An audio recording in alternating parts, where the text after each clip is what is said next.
Hey guys, welcome to Precious Cargo. I'm Precious, and today we have co-author of An Angel Told Me So and spiritual teacher Michael McAdams. Hi, Michael. Hi, Precious. How are you? I'm great. How are you? Fine. Thank you for having me. Thank you for reaching out. I grabbed a copy of An Angel Told Me So, and this work is incredible. Please, please, please let everyone know how you decided to write this. Well, thank you for saying so. I appreciate that. I am really just the messenger. Mm. The messages and teachings that were dictated word for word directly from spirit teachers from the other side were dictated through my mother, Wilma Jean Jones. Her picture is on the front cover. And I had been brought up with a foundation of faith, church-based, Bible-based, Pentecostal. Are you familiar with Pentecostal? I am. I'm Baptist, but yes. All right, yeah, church-based, Bible-based, Mhm. pretty strict, literal interpretation of the Mhm. Bible. But even when I was young, I had questions. I had questions about the material, and those with the foundation of faith, they really have an advantage because they're already reaching out to the spiritual realm in prayer. And they will reach out to God or they'll reach out to angels. And in a church-based, Bible-based foundation, we're led and told about angels, archangels, Mhm. guardian angels. People who are more spiritual in nature, they read and learn about spirit guides, spirit teachers, master teachers. Mhm. Spirit guides, spirit teachers are the same thing as angels, just viewed from a different perspective. One religious, one spiritual. And we're all spoken to. Mhm. We're all given advice, guidance, direction, support. I'd slow down up ahead if I were you. I wouldn't buy that car if I were you. Where does that come from? Right. You're not really thinking about anything, got the radio turned off, hopefully, riding in the car. And a lot of people, they're just so distracted with information. They get in the car and the first thing they do is turn the radio on. Mm. Or the first thing they do when they come in is they turn the TV on or they go to the computer. And you don't really need to sit down and go into deep meditation with your legs crossed and incense burning, but you need to be open to this voice, not really a voice so much as it'll come into your mind in thought that will reach into your mind and offer guidance, direction, and support. Yeah, I love that. So, do you think that people are chosen to be channels or chosen to be prophets, or do you think that everyone has it in them and it's just based on the willingness of the individual? Everyone has it within themselves Mhm. to receive. We're all spoken to. And it's really just the choice of the person themselves. Life can be distracting. And we all deal with issues and situations that sometimes we wish we didn't have to deal with. Right. But this information is available, and we are born with the ability to communicate with the spiritual realm. And we exist on this physical plane, which is almost incomprehensibly vast. We're out here on the outer edge of the Milky Way galaxy.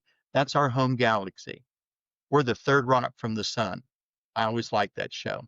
Third rock from the And the Milky Way galaxy is 2,000 light years across.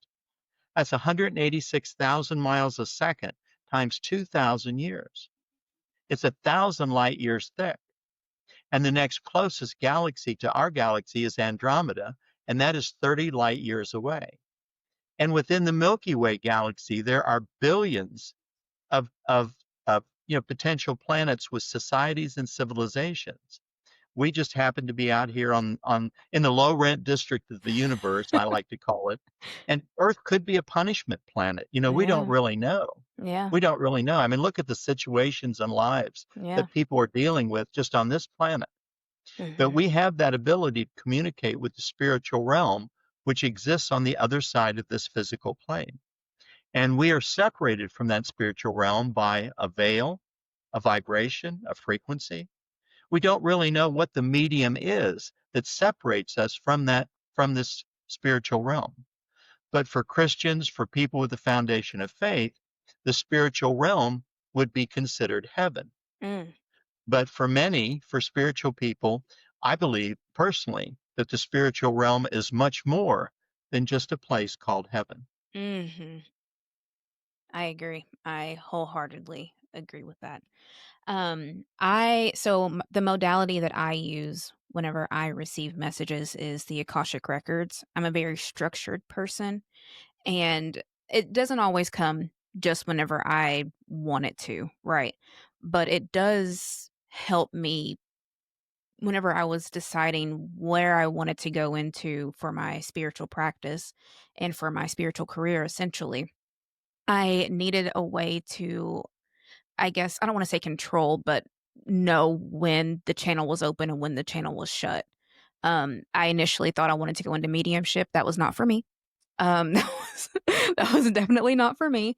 My family, I don't know if you know anything about me or not, but my family, I come from a long line of intuitives. I have a slavery ancestry, and so we're very connected with the land. We're very connected with extreme guidance. And sometimes it becomes overwhelming when the information flows in, and so that's why I stumbled or how I stumbled upon the Akashic Records, looking for a way to channel it and kind of not be overcome by everything at one time happening.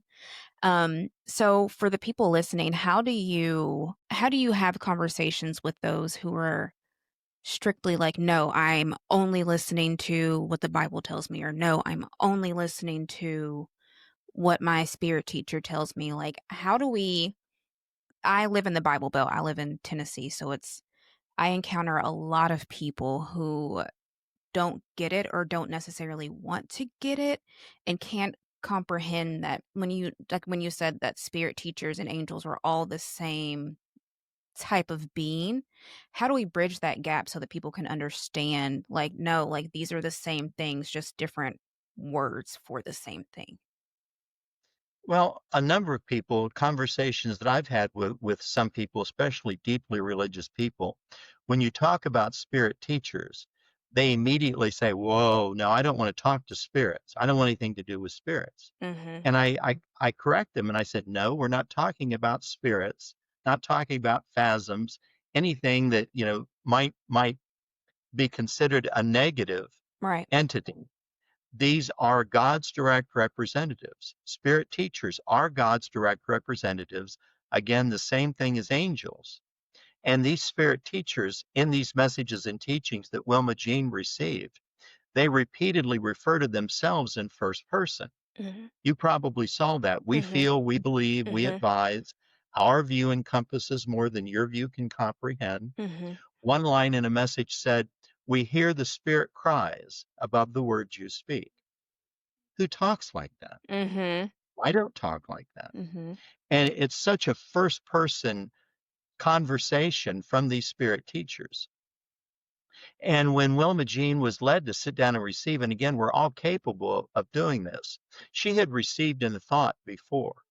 She had, as a matter of fact, had been receiving these messages for a few years, and she was working around the kitchen one day, and these words started to come into her mind in thought, which is the way most all of us are going to receive.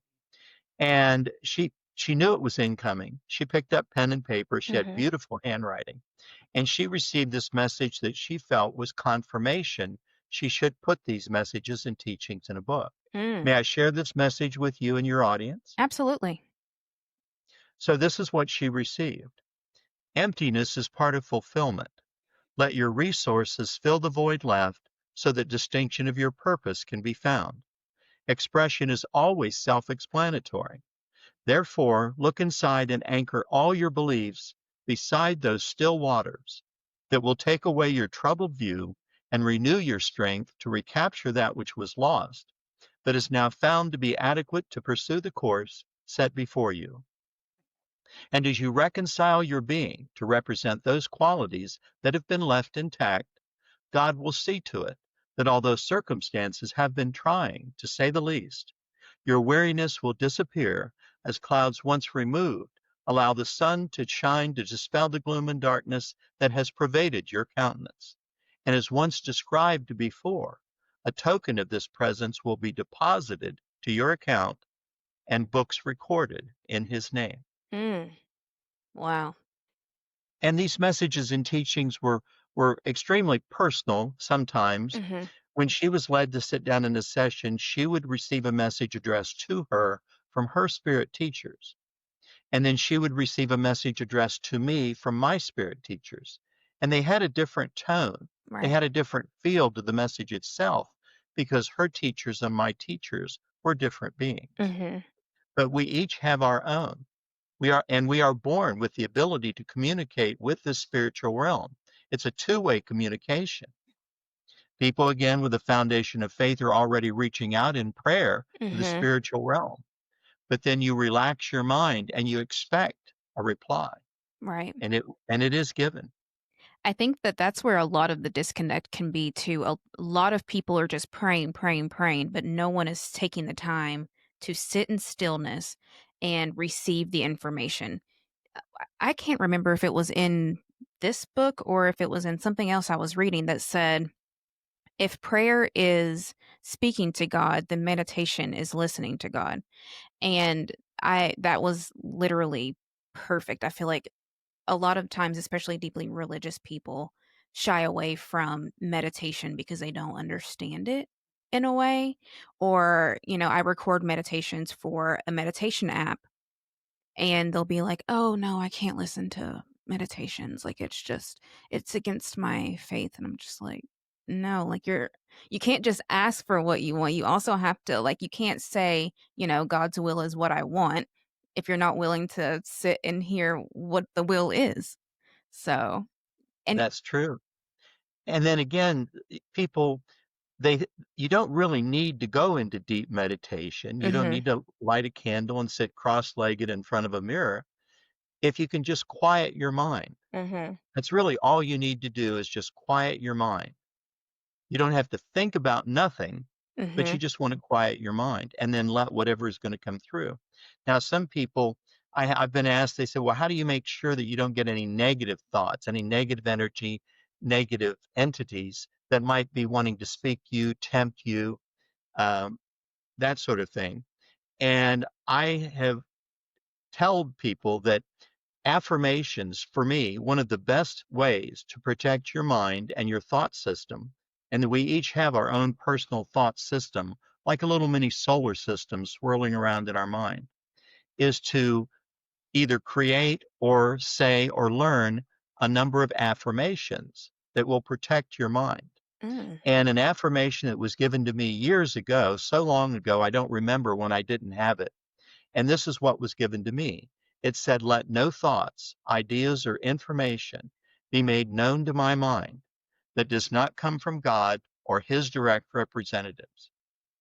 oh, I That love is that. your filter. That is your aura of protection. I love that. You can say that as many times as you want. And then you have confidence that nothing that will be made known to your mind that is not positive in nature and is not coming from God or his direct representatives. Mm. I do love that in the beginning of the book, it was even before the introduction that um, Wilma Jean placed such a heavy emphasis on protection. And she had a ritual. Each time that she decided to sit down or she was led to sit down, she had a full ritual. She had her candle. She did her full prayer prior to. Like, I really resonate with that. I have a full ritual every time I do a session. I do have my little white candle, so I do light my white candle, but it just lets me know that I'm in my safe space. I do a full grounding prior to, and then a shield of light protection as well. And I also have this little obsidian dagger that I've started keeping with me That's for. really neat. It's beautiful, actually. I think it was hand carved in Mexico. Um, Wow. because I do a lot of past life readings and sometimes you just don't really know, what's gonna come up. So I just like to be Right. as protected as possible. But I do appreciate the emphasis of the protection because a lot of the times people can be a little timid or a little scared or a little fearful of what could come up. And I think that fear also attracts more of it too. So just knowing that you're protected and having your affirmation statements is very beneficial. And you are opening your mind. Mhm. You're opening your mind, so you want to establish that filter, that aura of Yeah. protection.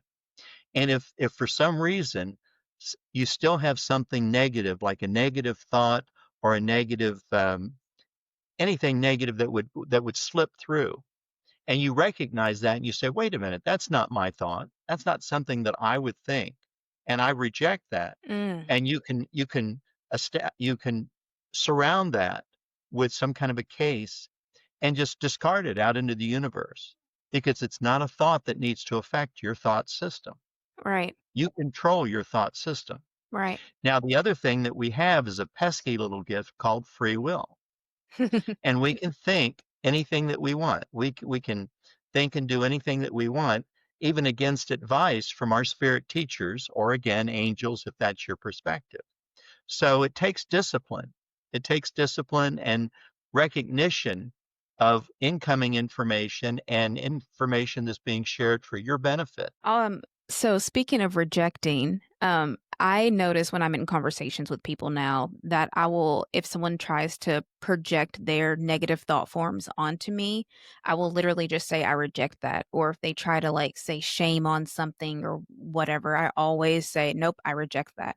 So it doesn't even just have to be something that you do before you receive information. You can literally do this in your daily life, which I love, which is another thing that I loved about the information that was received in the book. I receive information in a very, very similar way, almost down to a T with the way that it was written. I always date everything at the top right corner. And if it doesn't have my name to begin, it'll have something like my precious one or something.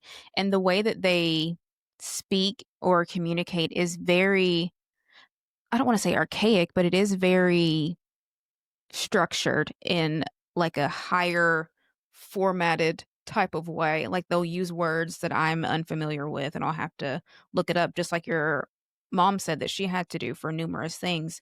Like half the times I have no idea what they're even talking about until I go back and reread it. So it's truly incredible and even down to like the signature and the way that it's written, it's literally like a letter. It's like a love letter from above, literally every single time, and after reading, after reading the book, I actually went back through my journals and started rereading things, and I was like, "Wow, that is still applicable today."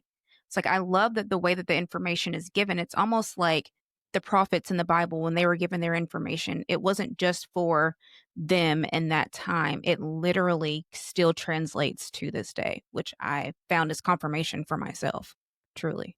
That's true. That's true. And people, they don't realize how much help that they really have. Mm. Again, we've come this far. The path that we walk is based on the choices and decisions that we've made. And what you're doing, and you are really connected. You really are connected to this material. What you do and what I am doing is really just shining a light on a path. Mm. It's like we have a flashlight with this material, and you're just shining a light on the path for people who have wandered off the path, gone off on a tangent, and then they look around and they say, "Well, this is not where I want to be. I should have made better decisions, but now I'm over here."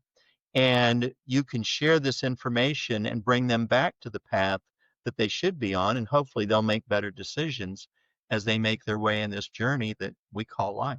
Mhm. I love that. And were you wanting to share some excerpts from the book? I on my website is spiritspeaks.com. And at the top left of the website, there's tabs at the top, bio for me, bio for my mother. And there is a tab for a television interview that my mother gave in Cincinnati. Did you get a chance to see that? It would not load on my computer. I think something's wrong with my Google Chrome, honestly. Try a different browser.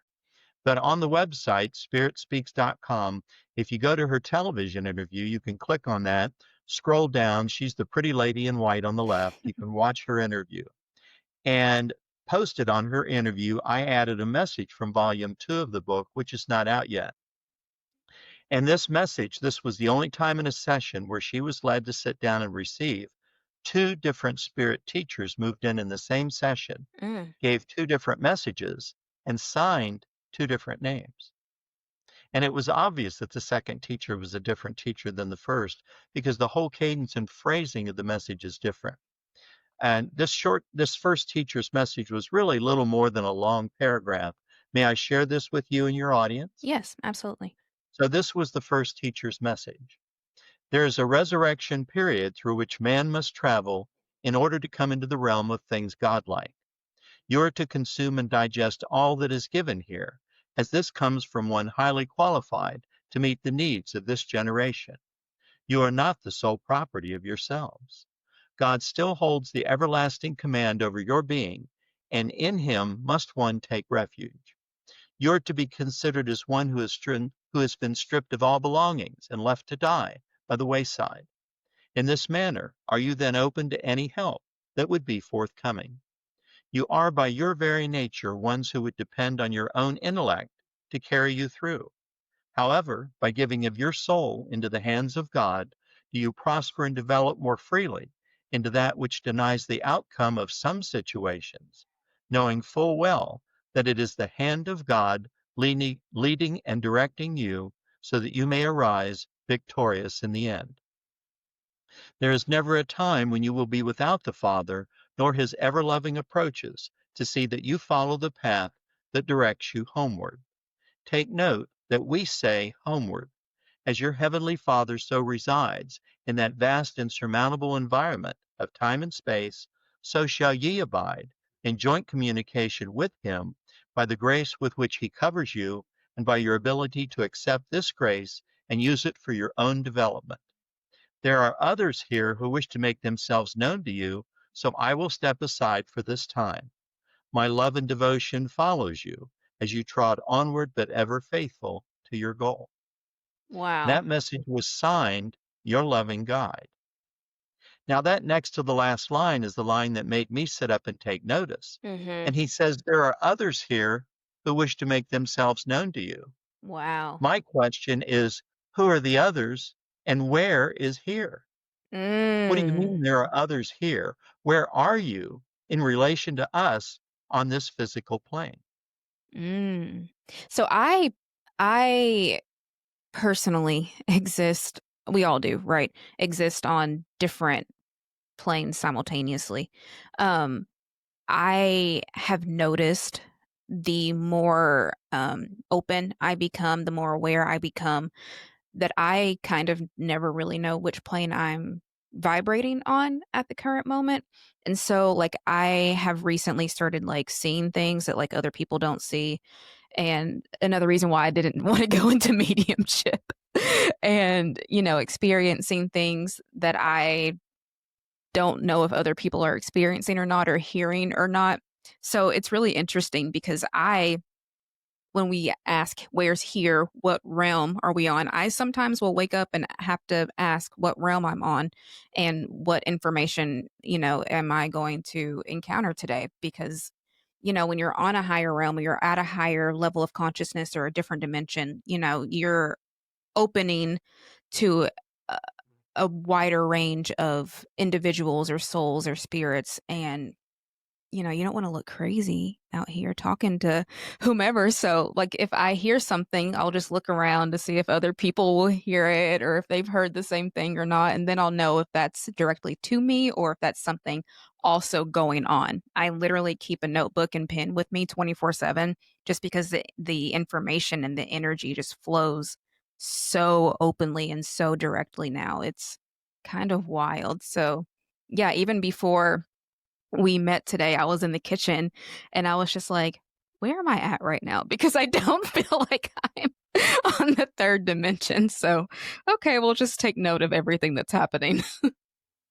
And the spiritual realm itself is, again, a possible dimension, a vibration, and it's adjacent to this physical plane. Mhm. People with the foundation of faith, they believe that heaven is up there, somewhere up there, and hell is down there. And in reality, the spiritual realm is adjacent, right next to this physical plane. Mm. And when I tell people, I said, there is no death. We never really die. It's Mhm. just graduation. Yes. We ride around in these bodies the way we ride around in our cars. These bodies are just a vehicle Yeah. to negotiate this physical plane. Yeah. And when your body wears out, either from old age or if you're taken younger in an accident or for health reasons, you simply vacate this physical vessel and your spiritual self, your spirit entity will then cross over and you go to an evaluation center. You get to look back on your life and see how you lived it, what you did right, what you did wrong, what you could have done better, how you treated people. And then is it possible that we're reassigned Mm. to another set of parents in a different social station for whatever it is that we're supposed to learn in this lifetime? Right. I love that. I am a firm believer in multiple lives. Past lives is my specialty through the Akashic records. And I believe, that all the gifts and the lessons, like you're not just here to like break cycles and break change. You're also here to remember your gifts and remember your lessons and remember, who you actually are, not who society or the world tells you that you are. And, you know, I I'm my background is in science. Energy is neither created nor destroyed. So of course your soul, never your spirit, never dies. There is no true death per se because that wouldn't make any sense because how can something that's infinite be destroyed? That's true. That's true. And if I mean, if you live enough lifetimes, and we're talking about reincarnation, Mhm. if you live enough lifetimes and you continue to be a bad soul, continue to be selfish and self-destructive, there's an outstanding movie. Have you ever seen the movie called Defending Your Life? No, I'm writing this down. This is two. I actually recommend three movies that I Okay. tell people will open portals in your mind. Ooh. And the first one, it'll give you a perspective on existence.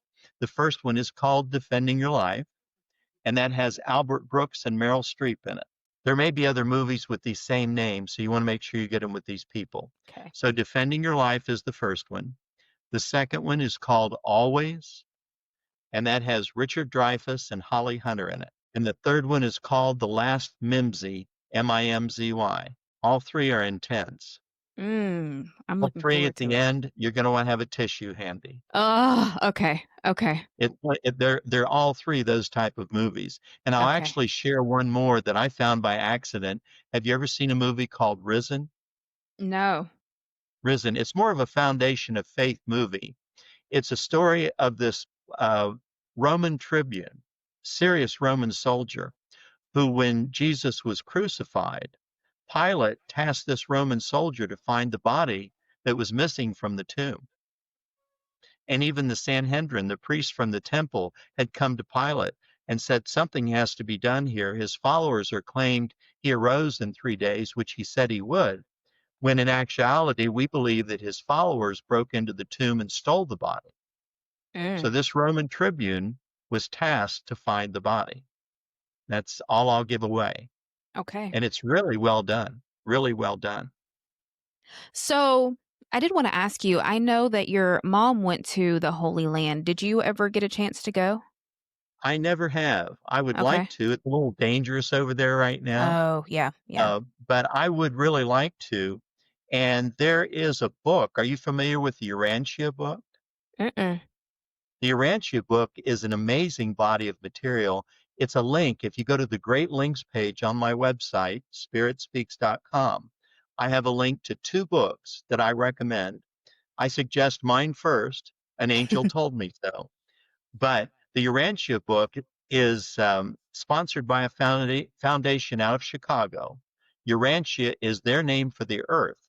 So it's Ooh, really the earth book.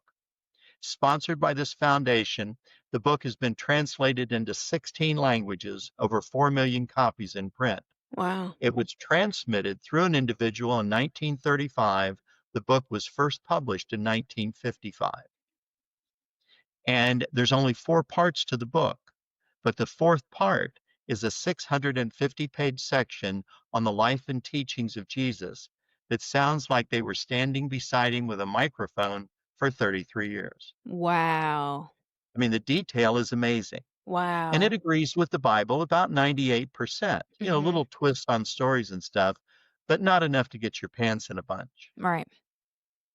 And it's just an amazing. It talks about who Jesus was before he came to the earth as Jesus. I mean, even Gabriel said when was talking to Mary about how she would bear a child of promise, and Gabriel said his name would be Jesus. Gabriel didn't say his name was Jesus. His name Mm. would be Jesus. And the Urantia book says that there were three sets of parents that were considered to be Jesus's earth parents. And based upon lineage, personality, profession, the area that they lived in the Middle East there where Jesus was born, that they had decided that Joseph and Mary would be the best chance that Jesus would have for the experiences, the location, the interaction to complete his life mission. Wow. And it talks about a number of things that were decided that he would accomplish in his life mission as he came to the earth and incarnated into the body of the baby born to Joseph and Mary. And one of the tasks that he was assigned himself to was the termination of the Lucifer rebellion. Mm.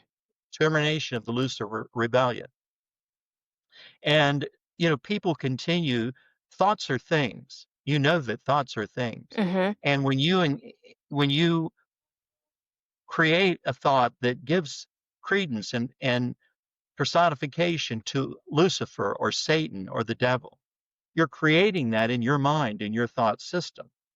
And when Jesus went up to the mount for 40 days and rejected the temptations from Lucifer, upon that time when he came down from that mountain, Lucifer had been defeated. Now, to me, defeated means defeated.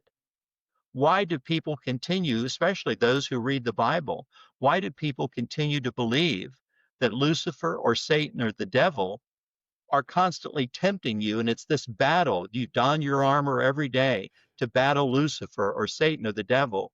When one of Jesus's tasks upon this planet was to defeat Lucifer and end the Lucifer rebellion.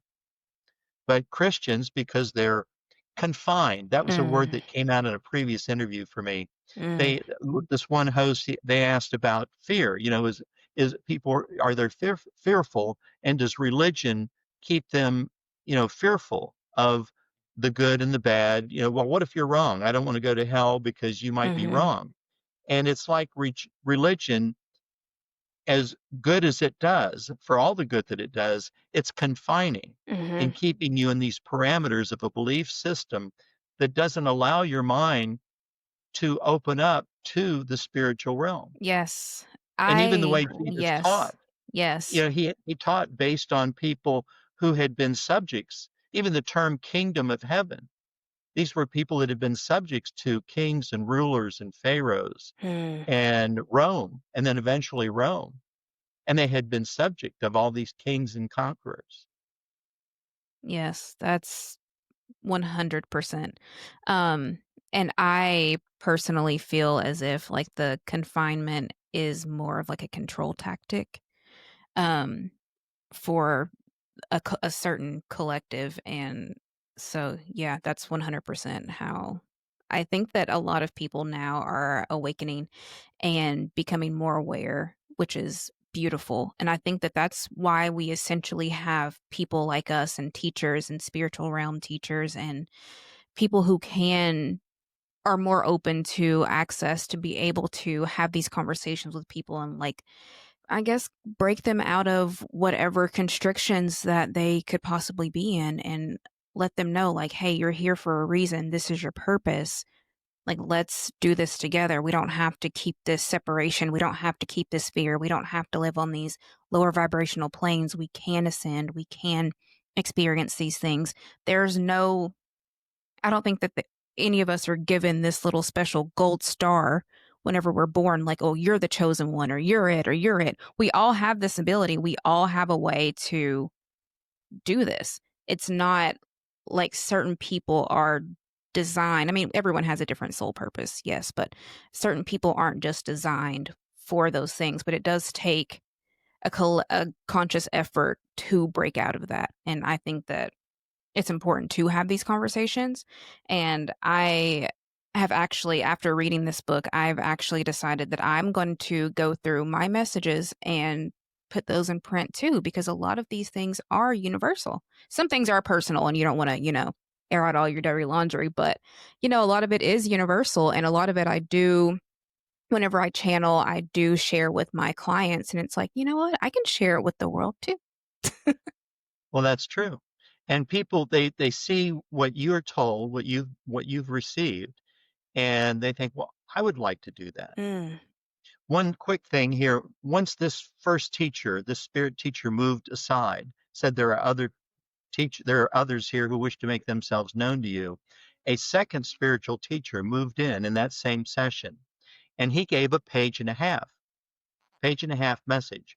And I won't read the entire message, but these spirit teachers in these messages, they repeatedly, I'm sure you, as from reading the book, they end a message with a really deep, profound last sentence mm, or a deep, profound last paragraph. mm. And this spirit teacher's last paragraph, may I share this with you and your audience? Yes, absolutely. So this was the second teacher that moved in as the first teacher had moved out.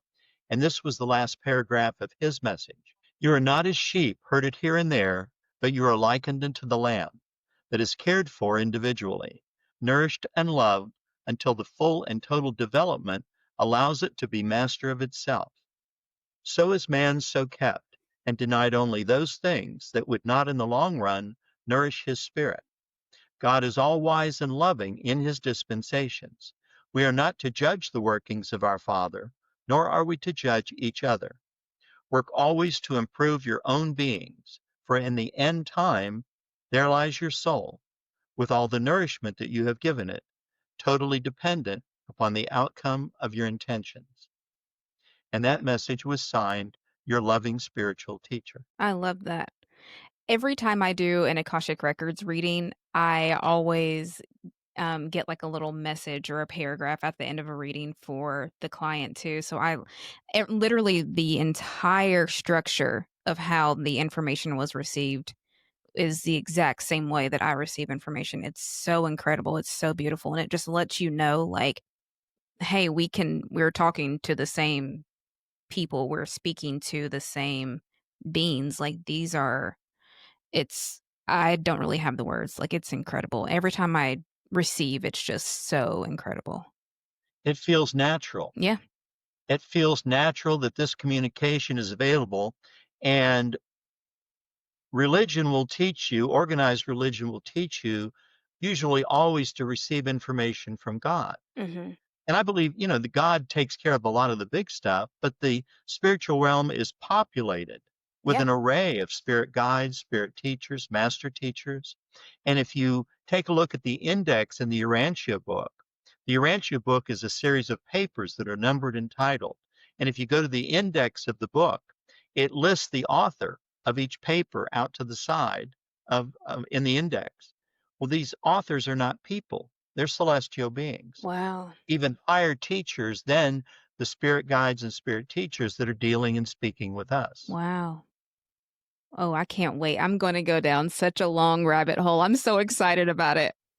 I can even send you, um, I have all probably 7 or 8 or 9 pages that I recommend for new readers of the Mhm. Urantia book. I'll share that with you when Yeah. when we get off the air here. When Wilma Jean had been led to sit down in these dedicated sessions, I don't think we've talked about this. Most people know what channeling is, Right. where people will channel a spirit teacher or a guide, and sometimes even their expression will change or their tone of voice, and they will receive a message for someone. And then there are people that do what's called automatic writing, Mhm. where they will, again, psychics, mediums will tune into to your spirit teacher, and they will have a tablet and a pen, Mhm. and their hand will start to write, Mhm. and they'll just start to write a message that's being given. Well, when Wilma Jean was led to sit down in these dedicated sessions, she had set up an electric typewriter in her kitchen, and she would be led.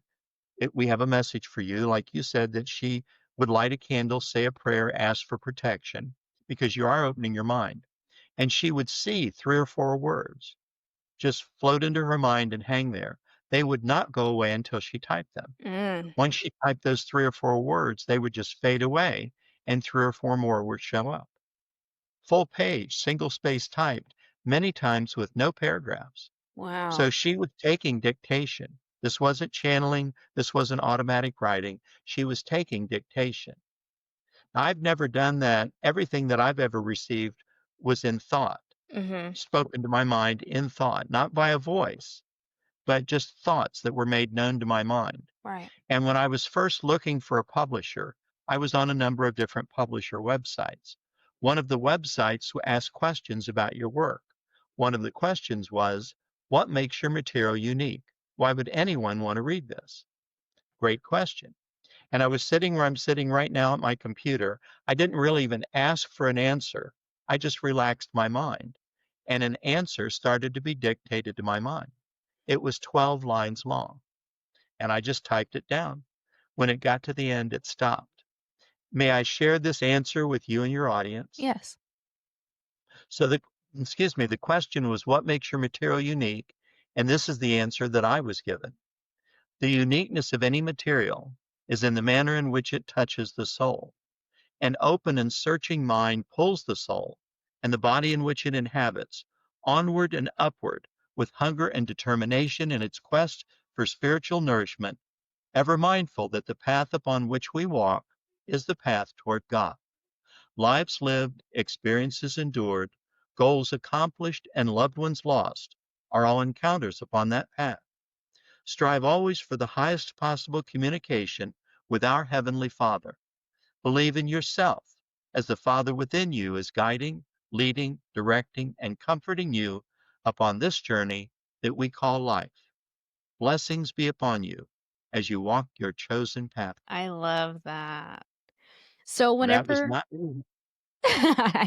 it's so That was wild too. It's always because like I say the same thing. I'm like, well, like in anytime someone like compliments an answer or something, I'm just like, that wasn't me. I have no idea where that came from. Like it wasn't me at all. Do well, we you? know where it came Well, from. yeah. It's coming from our spirit teachers. Yeah.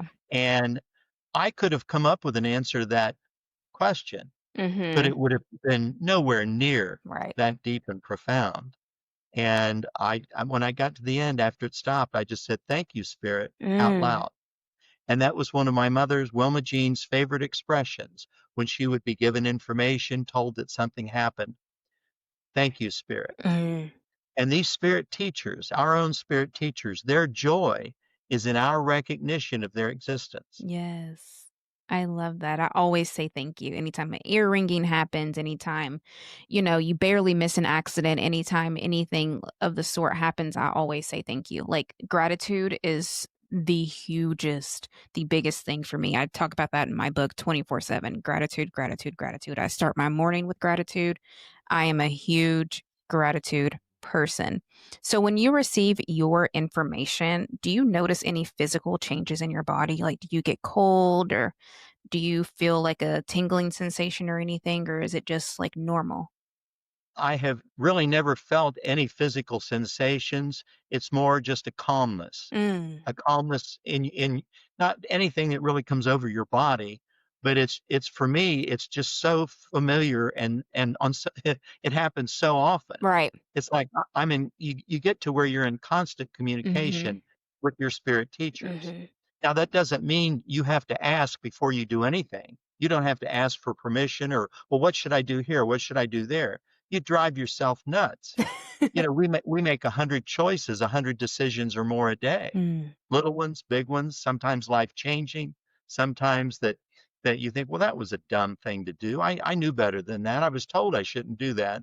You did it anyhow. Mhm. So don't believe that you can't make a move or can't make a decision because that's what we're here for. We're here to be not really judged, but to accelerate our path to oneness. That just came into my mind in the choices and decisions that we make. And the better the choices and decisions, the easier that your life becomes. Yes. Now, that doesn't mean that, people still aren't going to have car trouble, problems with family and friends, situations, work issues, but you know that you're not alone. And the information that you're being given, the guidance and direction, will help you along your way. Right.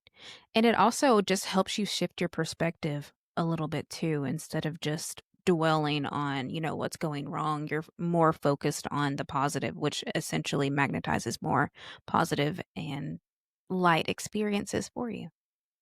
That's true. Alrighty, so before we wrap, is there anything else you would like the audience to know?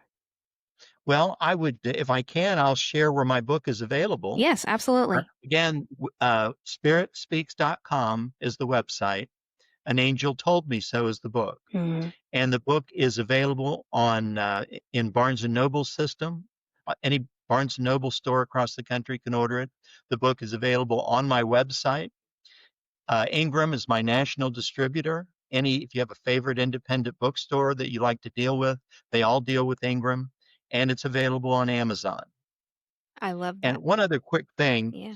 I we have been told for 2,000 years to believe, to have faith, just believe.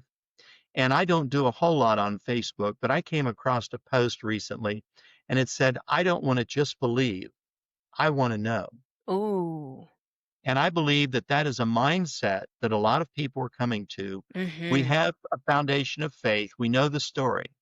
But again, it's been 2,000 years since Jesus walked the earth. And we are still confined to those teachings with no interpretation seems to be allowed. You can't go any farther than that. And, we're told about heaven as the good place and hell is the bad place. I knew a lady that was extremely religious, brought up Baptist, carried a Bible with her everywhere she went to church on Sundays and Wednesday evenings. Mhm. She had a son that was constantly getting into trouble, constantly. From the time he was 14 years old to the time he was 28, the money that they spent on fines and attorneys and bail, I mean, it was just such a hardship on their entire family life. And she knew the spiritual material that I was involved in. And I asked her, and she just knew she was going to heaven, no question. And she knew that hell was real. And I asked her one time, I said, "Is there anything that your son could do, anything at all, that would cause you not to want to give him another chance?" And she just put her head down and said, "No." And I said, "What makes you think God loves us any less? Do you really believe that based upon this blink of an eye existence that we live in these physical bodies, that forever and ever we're going to be sentenced to eternal damnation and Mm. punishment with no chance for reprieve, no chance for a do-over? Because we were stupid, because Mhm. we made bad friends, had bad parents, made bad choices and decisions. So I don't really believe in hell Mhm. as a place that we would be sent because I don't think that that would happen. Right. And what would you do in heaven Right. if there's no choices or decisions to be made, if everything is provided, and based upon this short time that we live in these physical bodies, why would we believe that we even deserve, or how could we progress if no decisions were necessary and everything was furnished? Mm. So, I mean, people can believe that, heaven and hell exist, but I believe that in the continuity of life Right. and that there is no death Right. and that we will continue to, you know, look at the people living on the streets of LA and San Francisco, drug addicts. You know, for us, that life would be hell. Yeah. That would be hell. Yeah. I mean, look at and all over the world, people living in communist China, North Korea. It's an amazing body of material. And these spirit teachers and these messages and teachings really do speak to us in real time. Mhm. I love it. I love it.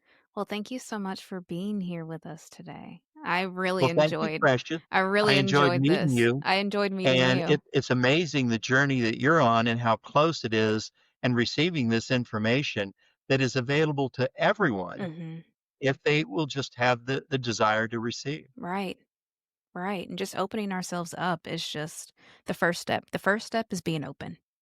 And That's true. everything that flows after that is just what was meant to flow after that. But the first step is being open. That's true. Yeah. All right. Well, thank you so much for being here.